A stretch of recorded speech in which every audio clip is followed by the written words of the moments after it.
Alright, I'm recording. Alright, here we go. I should be in the shot there. Just look right at the camera. Alright.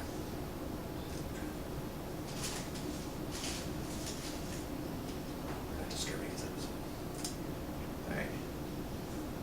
Hi everybody, how you doing today? This is Keith with another fantastic Star Trek review. Today I've got a guest reviewer here with me today. Her name is Allison. This is my sister Allison. How you doing, Allison? I'm fine. Alright, it's good to hear. Today we're going to be reviewing the Next Generation episode, Time's Arrow. It's a two-part episode. I believe it was the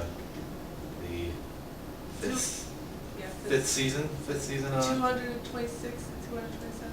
Really? episode? I was not even aware of that. 226 and 227? Yep. So it was the fifth and then the season 6 opener, right? Is that- Maybe, I don't I know. believe it was the cliffhanger for the seasons. I'm not sure. I could be wrong. What was the cliffhanger at the end though? I didn't see. Well, it was a two-part episode. I'm pretty sure part 1 was the end of the 5th season, and part. Oh yeah, because the first one came out in June and the other one in September. Yes, that makes sense. Yeah. In fact, I was just reading. I believe Marina Sirtis, who plays Troy, got married during the hiatus, and I don't know who she married, but congratulations. I hope they're still together. They might not be. But anyway, let's get back to the episode. In the episode, we find that aliens are traveling back in time to 19th century Earth and stealing their souls, for lack of a better word, to feed off of. Like electric neural energy from their spines and their Yes, their neural whatever. system things. Yes, and they're feeding off of them, and they're Disguising disease right. with their killing. So they went to a time where a disease was killing everybody. So Yep. they Yeah. just blamed it on that.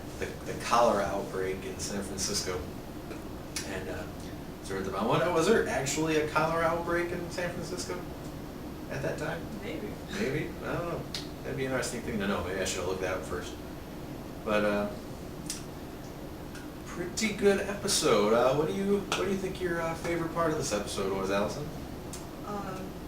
Maybe the nurse's outfit. The nurse's outfit the Crusher was wearing? Yeah.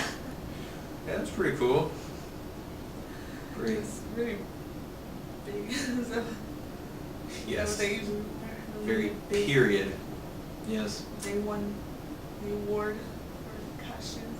Just the second one. Was that the first one? First one. No, that was the second one where they Yeah, that were was like attacked. exactly, yeah. So that was a very good costume. Yeah, I guess that's probably one. Yeah, the episode, we just looked it up. It won 2 Emmys, one for costuming and one for hairstyling. Which, so yeah, they probably won because of all those period outfits that everybody was wearing. That would make sense. Who had really cool hair? I think Troy had really nice hair. Picard had very nice hair. Yeah, Picard's hair. Yes, yeah, he had his hairstyle like mine. Very fashionable. Well, let's see.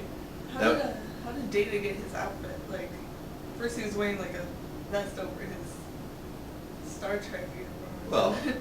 Well, he had the uniform that he was wearing. And then he like went out and shopped. He must have. He was there for a little while, obviously. I mean, he could built have. that thing. He could have had Jack London go buy him clothes. He sent him out for all that other crap. Yeah. Is there supposed to be something with Jack London in Alaska or something? Like he went to. Is there a Jack? Jack London is a writer. Oh, Yep. And he wrote stories. I'm honestly not too familiar with Jack London, but I'm guessing he wrote a story about Alaska because I'm sure that's why they included that in the episode. I'm not really sure what my favorite part of the episode was. I had a lot of complaints about this episode, not watching it again. There's a lot of technical things, like especially the very last half of the second episode. It bugged me. For one, I was talking about this during the episode. I mean, Yeah. they find Data's head in the cavern, and then Picard enters the message into his head, which for one, I don't know if Picard would have the technical capability to input anything. I mean, he didn't even know that Data had a Type R phase discriminator, and not a Type L. But Type R. so yeah, so he enters a message into the back of Data's head, which I don't believe for a second. And why wouldn't he just tell Guinan, who he knows survives to the 24th century? How does she do that anyway? Is she like? She is Allison. Oh, she's like long She's living. she's an alien who they live apparently a long, long time.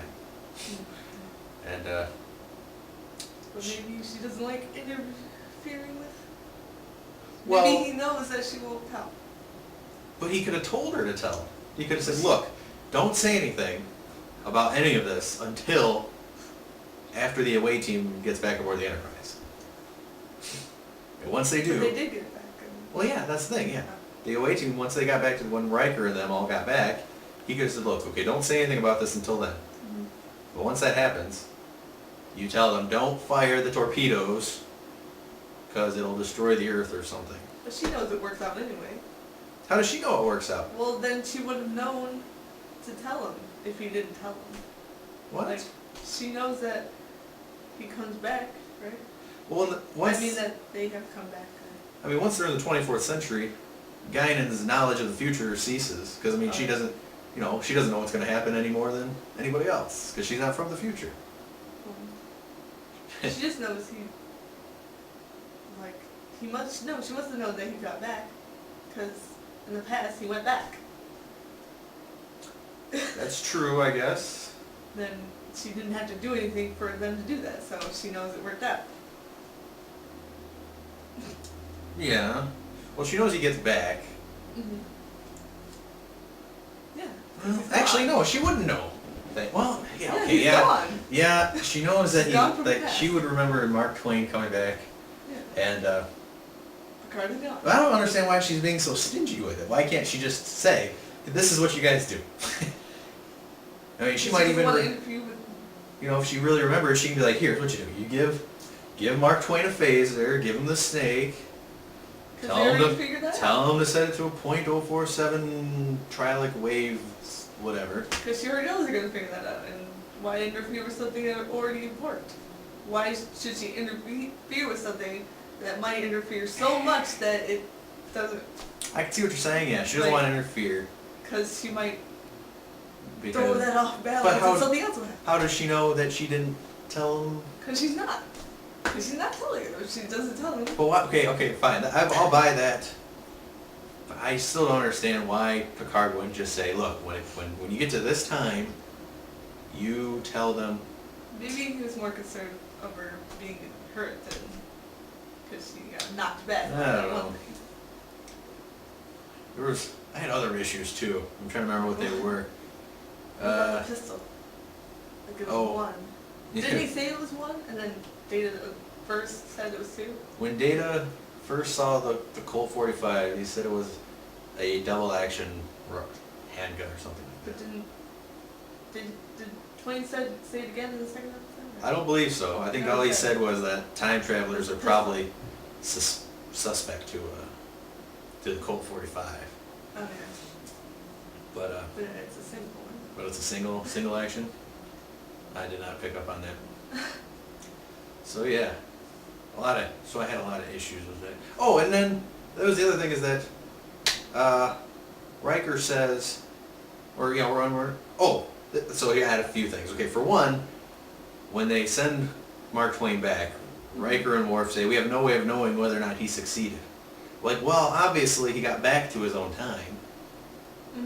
Because he made the books. Right, because he exists. So I mean, they knew he got back there. Yeah. And and then my other problem was, okay, once Riker and Worf, once they decide they're going to fire the torpedoes, Riker says, "Okay, power up the photon torpedoes and let me know when they're ready." And it takes them a while, and then they're like, I mean, how long does it take to lock photon torpedoes onto the planet?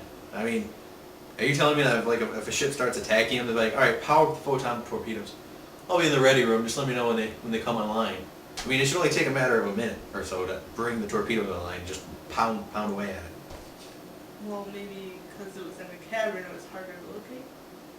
How hard could be your photon torpedoes? You just bam, bam, bam, just fire it right on there. Well, they needed to do something. Well, yeah.